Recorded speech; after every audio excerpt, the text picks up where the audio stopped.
اعوذ باللہ من الشیطان الرجیم، بسم اللہ الرحمن الرحیم۔ اخلاص دعا میں سب سے اہم ترین ادب ہے۔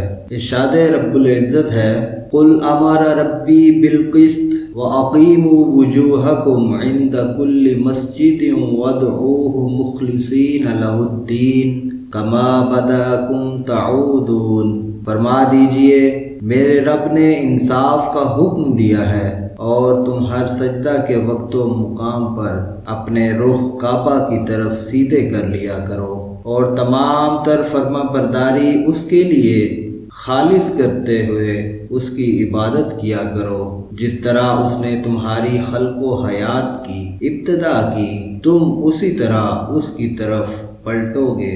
دوسرے مقام پر فرمایا، فَادْعُوا اللَّهَ مُخْلِصِينَ لَهُ الدِّينَ وَلَوْ كَرِهَ الْكَافِرُونَ۔ پس تم اللہ کی عبادت اس کے لیے طاعت و بندگی کو خالص رکھتے ہوئے کیا کرو، اگرچہ کافروں کو ناگوار ہی ہو۔ تیسرے مقام پر فرمایا، فَادْعُوهُ مُخْلِصِينَ لَهُ الدِّينَ الحمدللہ رب العالمین۔ پس تم اس کی عبادت، اس کی طاعت و بندگی کو خالص رکھتے ہوئے کیا کرو، تمام تعریفیں اللہ ہی کے لیے ہیں جو سب جہانوں کا پروردگار ہے۔ دعا میں اخلاص کا یہ مقام ہے کہ دعا کرنے والا سائل دل کی اتھاہ گہرائیوں میں یہ پختہ اعتقاد اور یقین رکھتا ہو کہ اللہ تعالیٰ کے سوا نہ کوئی سننے والا ہے اور نہ ہی کوئی اس کے سوال کو پورا کرنے کی قدرت رکھتا ہے،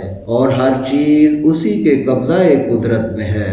چنانچہ جب کوئی بندہ سچے دل سے اپنی حاجت اور مشکل اللہ تعالیٰ کے حضور پیش کرتا ہے تو اسے اپنی دعا کی قبولیت کا کامل یقین ہوتا ہے، یعنی اس کا سبب اس امر پر کامل اعتقاد ہے کہ اللہ تبارک و تعالیٰ سے بڑھ کر کوئی سخی نہیں اور نہ ہی اس سے بڑھ کر کوئی عطا کرنے والا ہے۔ اللہ تعالیٰ ہماری دعاؤں میں اخلاص پیدا فرمائے، آمین ثم آمین۔